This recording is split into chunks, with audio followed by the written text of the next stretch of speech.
होता है शबो रोज़ तमाशा मेरे आगे।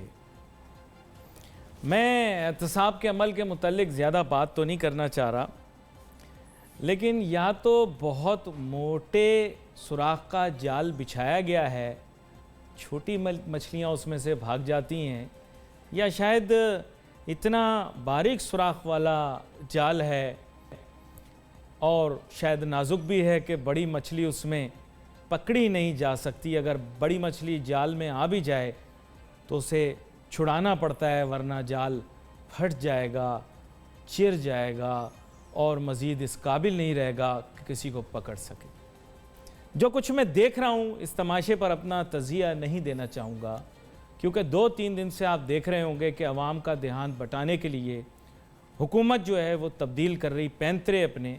और अब पाकिस्तान के अंदर पहले 2 बुरे लोग थे, एक मैं, एक माविशियात, अब तीसरी भी आ गई है हरीम शाह, और चौथी बेचारी नीलम मुनीर, वो भी फंस गई।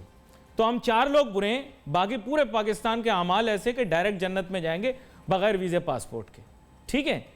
और अब हमारे मुल्क के अंदर मौजू ये नहीं है कि रोटी नहीं मिल रही, खाना नहीं मिल रहा, भूखा सो रहा है गरीब, बिजली के बिल भर रहे हैं, पेट्रोल के दाम कहाँ पहुँच गए हैं, आटा कहाँ पहुँच गया दाम के हिसाब से हैं, सब्ज़ी तरकारी और फल कितने की मिल रही है। बल्कि अब इस चीज़ के ऊपर कौमी बहस शुरू हो गई है कि हरीम शाह कैसे प्राइम मिनिस्टर सेक्रेटेरिएट में पहुँच गई। मैं ये पूछना चाहता हूँ, क्या आप सब लोग, हाँ आप बर्गर पप्पू जी, हाँ अंकल आप भी, आंटी जी जी, आप अमेरिका गई थी ना अभी, तो वहाँ वाइट हाउस के अंदर जाकर आप सदर अमेरिका के कुर्सी के आसपास नहीं घूमे थे हैं? तब तकलीफ हुई थी क्या? अभी हरीम शाह अगर पाकिस्तान के अंदर बैठ गई किसी कुर्सी पे तो तुम लोगों को पता नहीं कैसी कैसी मौलिक बीमारियां लायक हो गई। खैर आगे चलते हैं। बात हो रही थी थोड़ी एहतसाब पर। चेयरमैन नैब तशरीफ लाए FPCCI वालों के पास, उनको तसल्ली दी, और वो तसल्ली उन्होंने इस तरह से दी कि भाई हम तो किसी की तज़ीक नहीं कर रहे, हम तो सोसाइटियों वालों को पकड़ रहे हैं, वो जिन्होंने हाउसिंग सोसाइटियाँ बनाकर लोगों को लूटा। यकीन करो बड़ी ज़्यादतियाँ हुई हैं माजी में। ये हाउसिंग सोसाइटियाँ बनाई जाली और उसमें लोगों से पैसे ले लिए, और फिर जो है ना लोगों के पैसे फिर लौटाए नहीं। लोगों की यकीन करो ज़िंदगी की जमा पूंजियाँ थी, गरीबों की पेंशन थी, बेटियों की शादियाँ करनी थी लोगों ने, इसलिए प्लाट लिए थे। मैं आपको क्या बताऊँ वहाँ पे क्या हुआ। तो चेयरमैन नैब ये जो काम कर रहे हैं हाउसिंग सोसाइटियों वाला, ये बिल्कुल मुनासिब काम। ताजिर सनतकार जो हैं वो थोड़े बेचैन हैं, परेशान हैं।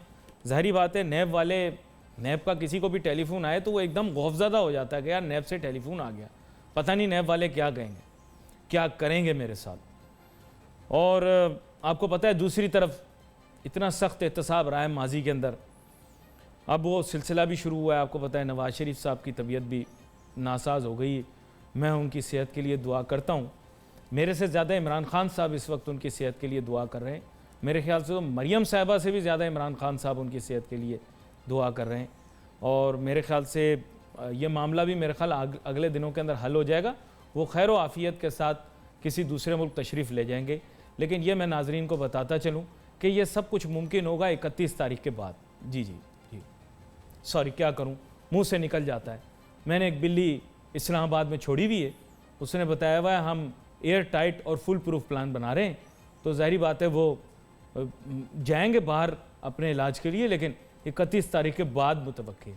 ऐसा मुमकिन है, ये मैं नहीं कह रहा कि हतमी बात है, लेकिन ऐसा मुमकिन है कि पहले फजलुर रहमान साहब जो हैं वो तशरीफ़ लिए आएँ, फिर उसके बाद जब मामला ठंडे हो जाएं। देखो मैं अंदर की बात बताता हूँ, और दोपहर 1 बजे किसी को पता भी नहीं लगता, बात हो भी गई, इस्लामाबाद में भी पहुँच जाती है और गिरदो नवा के शहरों में भी पहुँच जाती है, और सबको पता लग जाता है। मेरे पास कोई इंटेलिजेंस रिपोर्ट नहीं है, मेरे पास किसी इदारे के साथ रब्ता करने वाला कोई कांटेक्ट नंबर नहीं है, लेकिन मैं अंदर की बात कैसे निकालता हूँ, मुझे सारी फिल्म का पता है, लेकिन मैं खामोश हूँ। आगे चले। अब बात यह है, चेयरमैन नैब ने तसल्ली दे दी है। मेरे ख्याल से वो जो है ताजर व सनतकारों की भी एक, जिसे कहते हैं कि एक तश्कील कर दी गई है, कमेटी टाइप चीज़, जो कि केस जो आएंगे उन पे नज़रसानी कर लेगी, और फिर उसके बाद मेरे ख्याल से नैब की मदद करेगी कि आया उन केसों को नैब के यहाँ सुनना चाहिए या कहीं और उनकी सुनवाई होनी चाहिए। यह मामला अपनी जगह रहा। अब आते थोड़ा अवामी मौजू की तरफ। जनाबे वाला, महंगाई आवाम को तंग कर रही है। महंगाई की शरह जो है वो डबल डिजिट में है, ऐसा हमारे शोबा तहकीक ने मुझे बताया है। एक हफ्ते के दौरान 27 अशिया ज़रूरत की कीमतों में इजाफा हुआ है। It's not a good sign. टमाटर का मैंने उस दिन जिक्र किया था, लोग एकदम बपर गए, नहीं नहीं नहीं बेटा, तुम लोग फिर दही डाल के सालन बनाते होगे, हम लोग टमाटर के साथ ही खाना पसंद करते हैं। जो मैंने रेट बताए थे इसी वजह से बताए थे कि दामों पे मेरी नज़र है। सब्ज़ी वालों के साथ मेरे ताल्लुकात हैं। मेरे ताल्लुकात वहाँ इस्लामाबाद और गिरदोनवा वालों के साथ नहीं है, मेरे सब्ज़ी वालों के साथ, पथारे वालों के साथ, सुपरमार्केट वालों के साथ हैं, बसों में ट्रैवल करने वालों के साथ, आवाम के साथ मेरे ताल्लुकात। एक दावत में गया, वहाँ एक एंकर कहता है कि मैं फलां पार्टी का बंदा हूँ। एक एंकर आया, उसको लोगों ने कहा ये तो पीपी का बंदा है। एक और आया, उसको उन्होंने कहा भाई ये तो तहरीक इंसाफ का बंदा है। एक आया, उसने कहा ये नून का बंदा है, बड़ा उनका करीबी है। एक आया, उसको उन्होंने कहा जी फरिश्तों का बंदा है। वो मुझसे पूछने लगे आप टीवी के ऊपर बहुत उल्टा सीधा बोलते हैं, आप किसके बंदे हैं? मैंने कहा मैं अल्लाह का बंदा हूँ। सब अपना मुंह आप देखते रहे हैं।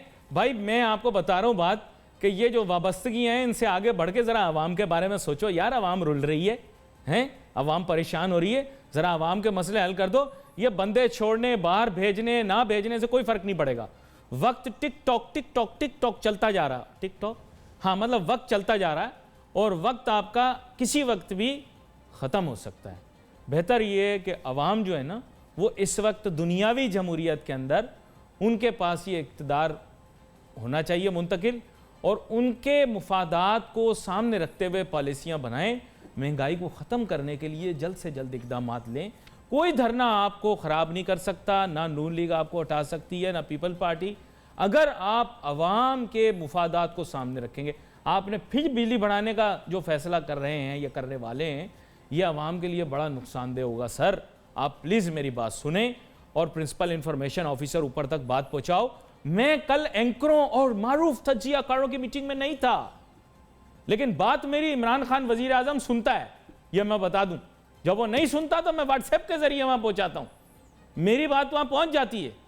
तुम सब लोग 2-2 घंटे मीटिंग करके आ जाओ, तुम्हारी बात इतनी असर नहीं करेगी जितनी मेरी दोपहर को 1 बजे मंजन बेचने वाले बाबू की वहां बात पहुंच जाएगी। ठीक है, अब चलते हैं और आगे।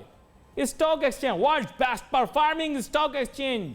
हाँ भाई बताओ भाई कितने अभी तक ताज़ा तरीन पॉइंट है? मेरे पास ताज़ा तरीन इंफॉर्मेशन भी आ जाएगी। मार्केट के अंदर कुछ अजीब सा रुझान रहा। पहले FATF वाली ख़बर के बाद हमने गिरावट देखी, फिर आहिस्ता आहिस्ता इस्तेहकाम देखा। आज की सूरत हाल ताज़ा तरीन मैं चाहूँगा कि हमारी शोबा तहकीक मुझे बताए, क्योंकि शो के अंदर जो है वो बिल्कुल बारीकी से बात बतानी है। वॉल्यूम का सिलसिला भी अब देखने वाला है कि आगे जाकर इन्वेस्टर सरमायाकारी करना पसंद करेंगे नहीं करेंगे। अभी सारी बात इस पर आकर टिक गई है कि जनाब मियां मोहम्मद नवाज शरीफ साहब साबिक वज़ीर आज़म पाकिस्तान को मुल्क से जाने की इजाज़त मिलती है या कि नहीं। अगर तो साबिक वज़ीर आज़म जनाब मियां मोहम्मद नवाज शरीफ साहब को इजाज़त मिल जाती है कि वो मुल्क से चले जाएँ अपने इलाज के लिए, अपनी सेहत की बेहतरी के लिए, अगर समझते तो गए होगे मुझे बताने की ज़रूरत नहीं है, अगर समझते तो गए होगे कि टाइमिंग देखें आप कैसी परफेक्ट है। अगर तो चले गए फिर तो धरना ज़ीरो, ये मैं आपको भी बता रहा हूँ, धरना ज़ीरो। और अगर मियां मोहम्मद नवाज शरीफ साहब नहीं गए तो फिर एक और मामला होगा। लेकिन मेरा ऐसा ख्याल है कि अगर इनके बाहर जाने का सिलसिला कन्फर्म हो जाता है तो फिर धरने की वैल्यू ज़ीरो हो जाएगी, क्योंकि पीपल्स पार्टी का कोई ख़ास इंटरेस्ट नहीं है धरने में पार्टिसिपेट करने का, और मौलाना फजलुर रहमान साहब अकेले कुछ नहीं कर सकेंगे, जिसकी वजह से जो है माजरत 317 पॉइंट मार्केट में इजाफा हुआ और जनाब 33,757 पॉइंट के ऊपर मार्केट खड़ी हुई। बिल्कुल ताज़ा तरीन सूरत हाल आपको मैंने बताई है।